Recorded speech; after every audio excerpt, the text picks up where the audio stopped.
कितीही सुखी माणूस असू द्या, त्याला विचारा कस चाललंय, बरं आहे, कितीही सुखी राहू द्या, ते म्हणते का लय मस्त मजेत आहे? नाही, कितीही सुखी राहू द्या, कस चाललंय, बरं आहे. अरे अजून काय पाहिजे? काहीतरी शोक आहेच, काहीतरी खंत आहे. हो, माणसाला जिंदगी जब भी मिली है अधूरी ही मिली है. जीवन जिसको जब भी मिला है तो अधूरा ही मिला है. बस.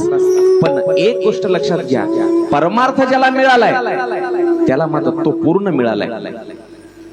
संसार कितीही करा तो तुटकाच आहे शेवटी. साधू संतांनी उगच नाही म्हणले फलकट तो संसार. काय म्हणले? फलकट आहे संसार म्हणले, काहीच नाही याच्यामध्ये, नुसते टपरे शेंगाचे. पण शेंगदाणे जे आहेत ते सार जे आहे, सार तो म्हणजे परमार्थ आहे. फलकट तो संसार आणि सार जो आहे तो परमार्थ आहे. माणसानं परमार्थ करावा, संसाराच्या जास्त नादी लागून हे पाहिजे ते पाहिजे ते पाहिजे, अहो ही हाव कधीच न संपणारी आहे, कधीच न संपणारी. राजा दशरथाला एक दुःख आहे आणि सगळं काही असून देखील पोटी संतान नाही. बस हीच एक खंत. एके दिवशी सकाळची वेळ, राजा दशरथ आपले गुरु कुलगुरु वशिष्ठाच्या आश्रमाकडे निघालेले आहेत. राजा दशरथ आश्रमात गेल्याच्या नंतर राजा दशरथाला बसायला आसन दिलं वशिष्ठांनी, आणि वशिष्ठजी आणि राजा दशरथ समोरासमोर बसलेले. त्याच वेळेला मधल्या खोलीमध्ये एका बाळाचा रडण्याचा आवाज आला. बाळाचा रडण्याचा आवाज. अरुंधती, का रडते ग बाळ? कोण विचारलं? वशिष्ठजीने विचारलं आपल्या बायकोला. अरुंधती, का रडते ग बाळ? अरुंधतीनं मधातून सांगितलं, बाळ याच्यासाठी रडते बाबा, तुमची तर जिंदगी गेली राजा दशरथासोबत, दशरथाचा कुलगुरू म्हणून, पण माझं उद्या काय होईल? मी कोणाचा कुलगुरू होणार? दशरथाला तर मुलगाच नाही, म्हणून हे बाळ रडायले, माझ्या जिंदगीचं काय होईल? राजा दशरथाला मुलगा नाही, मी कोणाचा कुलगुरू होणार? जन्मलेल्या बाळाला काळजी आहे, जन्मलेल्या बाळाला. राजा दशरथाला मुलगा नाही. बस राजा दशरथाच्या डोळ्यामध्ये अश्रू आले आणि मोठ्या विनयानं प्रश्न केला, महाराज काय करावं जेणेकरून मला संतान प्राप्ती होईल? तेव्हा वशिष्ठांनी सांगितलं, सल्ला दिला, मार्गदर्शन केलं. राजा, प्रत्येक गोष्टीला इलाज आहे आणि त्या या गोष्टीसाठी इलाज म्हणजे पुत्र कामेष्ठी यज्ञ. पुत्र कामेष्ठी यज्ञ करावा लागेल. म्हणले ठीक आहे, काय करावं लागेल? त्या काही नाही, साधू संतांना आमंत्रण दे म्हणले, आणि त्याही अगोदर एक काम कर. काय काम करू? तुला 3 शिकारी करावी लागतील. 3 शिकार करावी लागेल. हो. नेक काम में देरी कैसी? चांगल्या कामाला उशीर कशासाठी? आजच निघतो आणि आताच निघतो. बस राजाने घोडा काढला आणि घोड्यावर बसून राजा शिकार करण्यासाठी निघाले. राजा शिकार करण्यासाठी. फक्त एकच विनंती, आता मध्ये कोणताही मला विक्षेप नाही पाहिजे. येणारा अर्धा तास फक्त कोणीही बोलू नका आणि शांततेत सर्वांगाचे कान करून कथा ऐकण्याचा प्रयत्न करा. फक्त बस, मध्ये कोणताही अडथळा नको. बस का? बसत चला. आले तसे.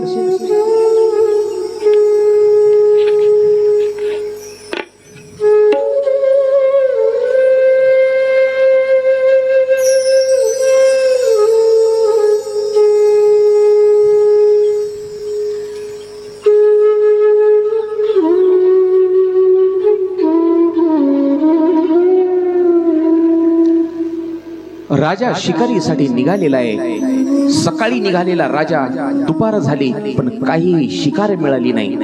आता जंगल होतं ते जंगल. जंगलामध्ये शिकार मिळणं अशक्य आहे का? जंगल असून देखील शिकार मिळाली नाही. काहीतरी विधिलिखित घडणार असावं राजाच्या हातून, म्हणून शिकार मिळाली नसेल. दुपार झाली, सायंकाळ झाली, संध्याकाळ झाली, पण शिकार एकही दिसना. एकही प्राणी अजून राजाला दिसला नाही.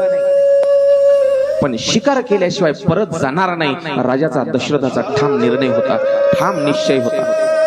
बस सायंकाळ झाली आणि संध्याकाळ झाल्याच्या नंतर राजाने विचार केला, दिवसभर वनामध्ये जंगलामध्ये फिरून फिरून एकही श्वापद, एकही पशु पक्षी प्राणी सापडला नाही. निदान या नदीच्या जवळ म्हणले पाणी पिण्यासाठी तरी संध्याकाळी एखादं जनावर येईल, काही येईल.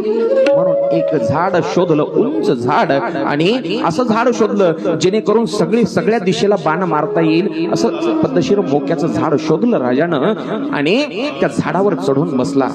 झाडावर चढून बसला. शिकारीची वाट पहा. त्याच रस्त्यानं पहा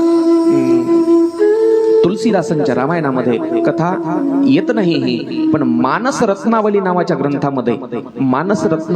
ग्रंथामध्ये थोडी संक्षिप्त रूपाने ही एक कथा आलेली आहे. आई आणि वडिलांची सेवा, मातृ पितृ भक्त ज्याला आपण म्हणतो, तो श्रावण बाळ. तर श्रावण बाळाची आपल्याला कथा ऐकायची. श्रावण बाळाची काय केलं हो त्यानं? श्रावण बाळानं फक्त आई आणि वडिलांची सेवा केली. आई आणि वडिलांची सेवा, स्वतःचा प्राण गमावला त्या बाळानं आई वडिलांच्या सेवेपायी. आपण प्राण तर सोडा, पण निदान दुकानावरून मेडिकल वरून दम्याच्या 2 गोळ्या आणून द्या, एवढे तरी एवढा हट्ट पुरवता आला आई बापाचा, तेवढा जरी पुरवता आला हट्ट, तरी आपण धन्य झालो. साधू संतांनी उगच नाही सांगितलं आई बाप केवळ काशी, तेने न जावे तीर्थाशी. कुठं जायची गरज नाही, स्वर्ग पायामध्ये आहे आईच्या आणि बापाच्या. स्वर्ग सुख सगळं पृथ्वी प्रदक्षिणेचं मी सांगितलं, पुण्य आईच्या पायामध्ये, कुठं जायची गरज नाही. हो, फक्त आई बापाची सेवा. मानस रत्नावलीमध्ये त्या ग्रंथामध्ये ही जी कथा येते, ती कथा मी थोडक्यात सांगण्याचा प्रयत्न करतोय. श्रावण नावाचा एक मुलगा आहे, निस्सीम आई वडिलांची सेवा करणारा. त्याचे आई वडील आहेत शूद्री माता म्हणून आई आहे, आणि वडील जे आहेत ते यज्ञदत्त आहेत. वेगवेगळे कोणाच्या ऐकण्यामध्ये काही असू शकते बरं का फरक. शूद्री माता आणि यज्ञदत्त नावाचे आई बाबा आहेत, आणि जन्मताच दोघही आंधळे. आणि त्या आई वडिलांना कावडीत घेऊन तो श्रावण बाळ काशी यात्रेला निघालेला आहे. काशी यात्रेला दररोज सकाळपासून संध्याकाळपर्यंत अंधार पडेपर्यंत चालायचं, अंतर कापत राहायचं. पहिले लोक काशीला जायचे, असेच जायचे, पायी जायचे. आणि आपल्याकडचे माणसं जायचे म्हणलं की एकमेकाला गळ्याला पडून रडायचे, कारण वापस यायची काही शाश्वतीच नव्हती. काशी यात्रा म्हणलं की फार अवघड वाटायचं. आता सोपं झालंय, सकाळी इथून रात्रीला इथून बसलं की दुसऱ्या दिवशी तिथं. श्रावण बाळ कावडीमध्ये, कावड माहितीये, कावड लक्षात आली सगळ्याला. मोठा एखादा बांबू किंवा लाकूड असं घ्यायचं, दोन्ही बाजूला 2 असे पारड्यासारखं बनवायचं, आणि त्याच्यामध्ये आई बापाला बसवायचं. त्यानं कावड बनवली, आणि दर मजल करत तो कावडीत बसून आई बापाला आपल्या काशी यात्रेला निघाला होता. आणि दैव योगानं त्या रात्री त्याच अरण्यामध्ये आलेला आहे, ज्या वनामध्ये, ज्या अरण्यामध्ये राजा दशरथ शिकारीसाठी झाडावर बसलेला आहे. योगायोग पहा. आई बाप श्रावणाचे, मध्यरात्र झालेली आहे, मध्यरात्र 12 वाजलेले.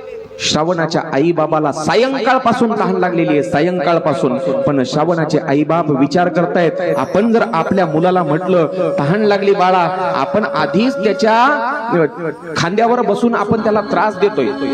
किती त्रास देतोय आपण त्याला, त्याच्या खांद्यावर आपल्या दोघांचंही ओझ. आणि आपण जर त्याला आता म्हणलं बाळा रे तहान लागली, किती बेजार होईल आपलं पोरग. वनामध्ये कुठं जाईल पाणी आणायला, धापा टाकते उन्हामध्ये आपला मुलगा. आपल्याला काशी यात्रेचा आपला हट्ट पूर्ण करते, थकून जाते, धापा टाकते. मग त्याला आता कुठं जंगलामध्ये पाठवायचं.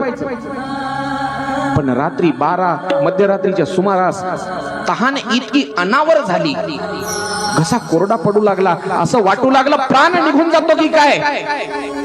त्या वेळेला श्रावणाच्या आई बापानं सांगितलं, बाळा श्रावणा, कावड ठेव खाली, आणि काय कर, एकदा या म्हाताऱ्या आई बापाला पाणी पाज. पाणी बाबा थोडा वेळ राहू दे, आता काहीच करू नका, आता राहू दे थोडा वेळ, नंतर मग आता काहीच करू नका. श्रावणाच्या आई बापानं सांगितलं, श्रावणा फक्त एकच कर, कुठून तरी एक कमंडलू भरून तांब्याभर पाणी आण बाळा, आणि आमची तहान भागव रे, कावड ठेव खाली. आता तहानेचा जो त्रास आहे, जे दुःख आहे, ते सहन होत नाही, असं वाटतं प्राण निघून जातो की काय, इतकी तहान लागली. सायंकाळपासून तहान लागली, पण तुला सांगितलं नाही. पण आता ते तहानेचं दुःख आम्हाला सहन होत नाही, प्राण निघून जातो असं वाटतंय. श्रावणानं आई बापाचे ते शब्द ऐकले, आणि खांद्यावरची कावड एका मोठ्या वटवृक्षाच्या बुंद्यावर अडकून ठेवली. एक मोठं लाकूड होतं त्या वटवृक्षाला, त्याला खोंडूक म्हणतो आपण, त्या बेड्यामध्ये अडकून ठेवली. आणि कोणतंही जंगली जनावर त्या कावडीपर्यंत पोहोचू नये अशा हिशोबानं ती कावड अडकून ठेवली. आणि कमंडलू घेतला, आणि पाण्याच्या शोधासाठी बाळ श्रावण पाण्याच्या शोधासाठी निघालेला आहे. थोडी भटकंती गेली, थोडा उजव्या बाजूला गेला, थोडासा डाव्या बाजूला गेला, आणि कानोसा घेतला जंगलामध्ये. तर वाघा, सिंहाचे, अस्वलाचे आवाज कानावर येऊ लागले. मी जर खूप लांबवर गेलो, दूरवर गेलो, तर माझ्या आई बापाला एखादं जनावर येऊन मारून तर टाकणार नाही, मग जास्त लांब जाता येणार नाही. थोडासा कानोसा घेतला आणि नदीच्या पाण्याचा आवाज श्रावणाला ऐकू आला. नदीच्या पाण्याचा आवाज ऐकू आल्याच्या नंतर श्रावणाला समाधान वाटलं. झपाझप पावलं टाकत हातामध्ये कमंडलू सावरलेला आहे. एका हातानं कमंडलू धरला आणि दुसऱ्या हातानं झाडीतून झुडपातून रस्ता काढत काढत तो श्रावण बाळ नदीपर्यंत पोहोचला. एक क्षणभर उभा राहिला नदीच्या काठावर आणि त्याला देखील तहान लागलीच होती ना. बस स्वतः खाली वाकला आणि ओंजळीत असं पाणी घेतलं. पाणी घेतून 2 ओंजळी पाणी प्याला. एक ओंजळ पाणी घेतलं, आपल्या चेहऱ्यावर मारलं. घामानं थकून गेलेला चेहरा प्रफुल्लित वाटला आणि एकदा निश्वास टाकला. बस पाणी भेटलं. आई बाबाची आता तहान भागवू शकतो विचार केला आणि बाजूला ठेवलेला तो कमंडलू उचलला. कमंडलू उचलून नदीच्या पाण्यामध्ये असा बुडवला. बुडवून असा सरळ करणार तेवढ्यामध्ये त्या कमंडलू मधून हवा बाहेर आली आणि हवेचे बुडबुडे तयार झाले. बुडबुड बुडबुड असा पाण्याचा आवाज आल्या बरोबर सकाळपासून रात्रीपर्यंत शिकारीची वाट पाहत बसलेल्या राजा दशरथाचे कान टवकारले. कोणीतरी शिकार, कोणीतरी जंगली श्वापद, जंगली जनावर नदीच्या काठावर पाणी पिण्यासाठी आलेले. अत्यंत चपळाईने राजानं धनुष्याच्या भात्यातून एक बाण काढला आणि धनुष्यावर चढवला. क्षणाचाही विलंब न लावता त्या दिशेने बाण सोडला ज्या दिशेने तो आवाज आलेला होता. पाण्याचा आवाजाचा कानोसा घेतला आणि बाण सोडला. सू करत तो बाण आला आणि श्रावणाच्या छातीमध्ये घुसला. धारा तीर्थी पडला श्रावण. आई ग मोठ्यानं हाक मारली श्रावणानं आणि मग राजा दशरथाच्या झाडावर बसलेल्या राजा दशरथाच्या लक्षात आलं, अरे अरे अरे हे काय घडलं माझ्या हातून. मी एका प्राण्याची शिकार करण्यासाठी बसलो होतो, पण हा तर आवाज कोणातरी माणसाचा आहे, मनुष्याचा आवाज आहे. काही गडबडीनं धनुष्य टाकून दिलं राजानं तिथंच आणि तिथून धावत गेला ज्या ठिकाणी श्रावण पडला होता. बस अर्धवट पाण्यामध्ये आहे आणि अर्धवट शरीर नदीच्या काठावर वर पडलेलं आहे. अर्ध शरीर पाण्यामध्ये आहे नदीच्या आणि रक्तानं ते पाणी लाल बुंद झालेलं पाहिलं आणि कमंडलू एका हातामध्ये तसाच आहे, अर्धवट भरलेला कमंडलू पाण्यानं. बस धावत धावत एका तो राजा दशरथ त्या ठिकाणी आला आणि पाहिलं, अरे बाळा कोण तू म्हणून मला विचारताय, अगोदर तुम्ही कोण ते सांगा. श्रावणाला विचारलं, बाळा कोण तू. श्रावणानं सांगितलं. श्रावणाची अवस्था चित्र डोळ्यासमोर आणा. एका हातामध्ये कमंडलू आहे, एका हातानं छातीमध्ये हृदयामध्ये घुसलेला बाण काढण्याचा प्रयत्न करतोय तो श्रावण. आणि राजा दशरथानं येऊन विचारलं, अरे कोण तू, मला कोण म्हणून काय विचारताय, अगोदर तुम्ही कोण ते सांगा. अरे मी राजा दशरथ, अयोध्येचा राजा दशरथ. दशरथ, वा वा वा राजा, फार कीर्ती ऐकून होतो तुमची. आई बाबा सांगायचे आपल्या पृथ्वीवर असा एक राजा आहे. श्रावणा, आपल्या पृथ्वीवर असा एक राजा आहे ज्याची मदत मागायला स्वर्गातून इंद्र येतो, इंद्र. आणि हा राजा आपला दशरथ स्वर्गात जाऊन देवांची मदत करतो. एवढा थोर राजा आहे आपल्या पृथ्वीवर आणि तू मला बाण मारलास राजा. अरे एका आंधळ्या बापाची काठी आहे मी आणि आंधळ्या बापाचा आधार संपवलास राजा. हो, तुला माहित आहे का, माझे आई बाबा आंधळे, त्याला पाणी पाजण्यासाठी मी इथून पाणी घेऊन जातोय. पण तू तरी काय करणार राजा, माझं मरण तुझ्या हाती असेल, त्याला तू काय करणार. पण माझ्या मायबाप दोघेही आंधळे आहेत राजा. अरे पाणी, त्यांना मी पाणी पाजण्यासाठी आलेलो आहे. लेकरासारखं सांभाळलं राजा, मी त्यांना लेकरासारखं सांभाळलं. हो, मी जरी त्यांचा मुलगा असतो तरी मी त्यांना मुलासारखं माझ्या सांभाळलेलं आहे. हो, दररोज सकाळी उठायचं, मी स्वतः स्नान करायचं, त्यांना स्नान घालायचं, त्यांच्यासाठी स्वयंपाक करायचा राजा, देवपूजा करायची, त्यांना जेवू घालायचं, त्यांना आंघोळ घालायची, त्यांना जेवू घालायचं, देवपूजा करायची राजा. मी त्यांचा मुलगा असून देखील मी त्यांना मुलाप्रमाणे सांभाळलेलं आहे राजा. काय केलं, अरे एक दिवस माझ्या बापाची इच्छा पूर्ण करण्यासाठी निघालेलो आहे. एक दिवस रात्रीच्या वेळेला बाबाचे पाय दाबताना मला बाबांनी सांगितलं, बाबाची इच्छा सांगितली, श्रावणा, अरे माणसानं एकदा तरी काशी पाहावी, काशीच्या विश्वनाथाचं दर्शन घ्यावं, अशी इच्छा बोलल्याबरोबर दुसऱ्या दिवशी कावडीत बसून मायबापाला घेऊन काशीला निघालेलो आहे. हो, मायबापाची इच्छा पूर्ण करण्यासाठी काशी विश्वनाथाच्या दर्शनाला घेऊन चाललोस आणि मला मारलंस राजा. बस माझ्या आई बापाची तहान भागव. मला वचन दे राजा. राजा दशरथ म्हणला, बस श्रावणा, मी तुझ्या आई वडिलांना पाणी घेऊन जाणार, वचन देतो तुला, वचन देतो, आणि मग मला माफ कर. हात जोडले राजा दशरथानं, हात जोडले श्रावणा पुढं. राजा, मी तर तुला माफ करील रे, माफ करील नाही केलं, माफ केलं तुला, पण माझे आंधळे आई बाप मात्र तुला माफ करणार नाहीत, आई बाप माफ करणार नाहीत. हो बस, आई बाबा, आई बाबा असं म्हणत म्हणत म्हणत श्रावण बाळानं प्राण सोडला, प्राण सोडला. राजा दशरथ मग भानावर आलेले मात्र पितृ भक्त श्रावणाला राजानं एकदा नमस्कार केला, हात जोडले, धन्य आहे श्रावणा तू. आणि बाजूला पडलेला कमंडलू जो होता श्रावणाच्या हातामध्ये, तो कमंडलू घेतला आणि राजानं ते रक्तानं लाल झालेलं पाणी सोडलं आणि थोडस पुढे जाऊन तो कमंडलू भरला आणि राजा निघालेला आहे. आता राजा निघालेला आहे. पहा किती दुःखद प्रसंग आहे. एका बाणामध्ये श्रावण संपलेला आहे.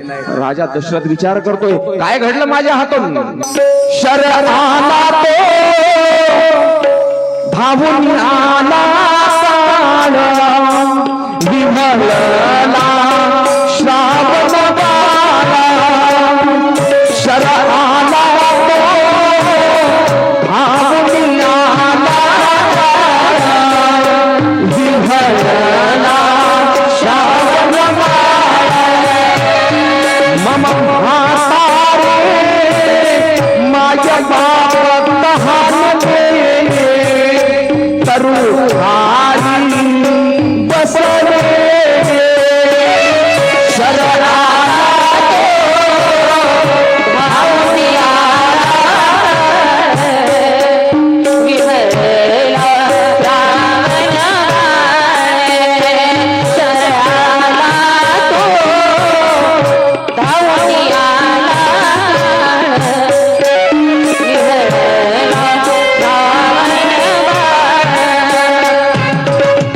शरणाला धावून आला जसा काळ, विवळला श्रावण बाळ संपलेला आहे. आणि राजा दशरथानं कमंडलू भरला पाण्यानं आणि आई बापाचा माग काढत काढत राजा दशरथ, श्रावण बाळ तिथंच पडलेलं आहे.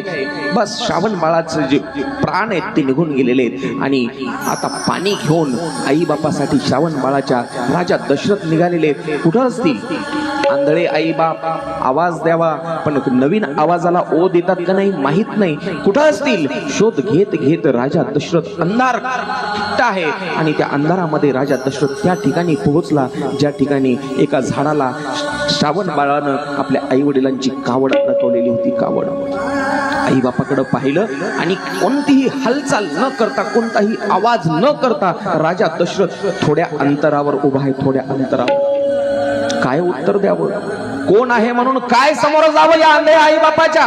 काय घडलंय माझ्या हातून. बस मरून पडलेल्या श्रावण बाळाच्या आई बापाच्या समोर राजा दशरथ उभे आहेत, पण बोलण्याची हिंमत होत नाही, बोलण्याची हिंमत होत नाही. त्याच वेळेला त्या आई बापाचं, त्या दोन म्हातारा आणि म्हातारीचं बोलणं राजा दशरथाच्या कानावर पडलं. दोघांचा शोक चालू होता, विलाप चालू होता. हो, माय बाप एकमेकाला बोलत आहेत. हो, माय बाप बोलत आहेत. का हो, खूपच उशीर झाला. किती वेळच गेलंय आपलं लेकरू पाण्याला, पाणी आणण्यासाठी किती वेळच गेलंय आपलं लेकरू. माय म्हणाली बरं का, माईचं हृदय कसं असतं पहा. माईचं हृदय किती वेळच गेलंय आपलं लेकरू. आणि वाघा सिंहाच्या डरकाळ्या ऐकू यायला. काही बरं वाईट तर झालं नसेल आपल्या मुलाचं. जंगल भयानक दिसते. काही कमी जास्त तर झालं नसेल आपल्या लेकराचं. अगं काय बोलतेस तू. म्हातारा बाप म्हणतोय श्रावणाच्या आईला, अगं काय बोलतेस तू, चांगलं बोल, अभद्र बोलू नको. अगं आपण कुठे निघालो, कुठे निघालो आपण. काशी यात्रेला, काशी विश्वनाथाच्या दर्शनाला निघालो आपण. अगं मग आपल्या मुलाला तो काशीचा विश्वनाथ सांभाळणार नाही का. तो सांभाळणार ना आपल्या मुलाला. विश्वास आहे ना. हो हो मला माहिती आहे, मला विश्वास आहे, पण मला काळजी वाटते. आई आहे ना मी, आई आई काळजी करणारच. आई म्हणते मी आई असल्यामुळं काळजी करते. हो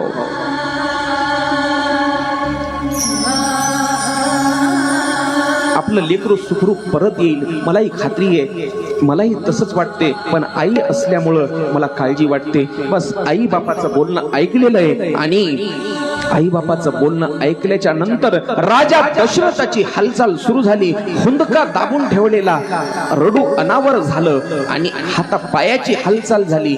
पाला पाचोळ्याचा आवाज झाल्याबरोबर श्रावणाच्या आई बापानं ओळखलं आपला मुलगा आला काय. कानावर आवाज आला पायाचा आणि आवाज ऐकल्याबरोबर श्रावणाचे आई बाप म्हणले, श्रावणा आलास का बाळा? अरे तुझीच वाट पाहत होतो मी, किती वेळापासून गेलास? ये रे बाळा, श्रावणा ये. एकही शब्द बोलत नाहीत. हाका मारले, श्रावणा ये ना बाळा. अरे अंत का पाहतोयस? आम्हाला पाणी पिण्याची इच्छा नाही बाळा, ये. अरे ये रे, ये श्रावणा ये. कितीही हाका मारल्या तरी राजा दशरथ एकही शब्द बोलायला तयार नाही. श्रावणा ये, आमची काही इच्छा नाही बाळा, पाणी प्यायचं नाही आम्हाला. अरे आम्हाला काशीला सुद्धा जायचं नाही, पण ये बाळा, आमची एकच इच्छा आहे, आमच्या अंतकाळी आमच्या मरणाच्या समयाला तू आमच्या जवळ पाहिजे. श्रावणा ये रे, श्रावणा अंत पाहू नको, ये रे श्रावणा. बस हृदयाला पाझर, दगडालाही पाझर फुटेल अशा मोठ्या आवाजात किंकाळी फोडली श्रावणाच्या आईनं. श्रावणा अंत पाहू नको, ये असं म्हटल्याबरोबर तो राजा दशरथ ज्या ठिकाणी थांबलेला होता तिथून धावत आई बापा समोर आला आणि कमंडलू मधनं तो पाणी घेऊन असं समोर उभा राहिला. हे घ्या पाणी बाबा, हे घ्या पाणी. बदललेला आवाज ओळखला. कोण कोण तो? पाणी घ्या म्हणतोस? मी अरे मी काय करतोस? कोण तो? मी अयोध्येचा राजा दशरथ. तू का आणलास पाणी? मोठ्या करारी आवाजात विचारलं, कारण आपलं पोरग गेलं कोणीकडे, हा नवीनच राजा दशरथ आलाय. तू का आणलंस पाणी?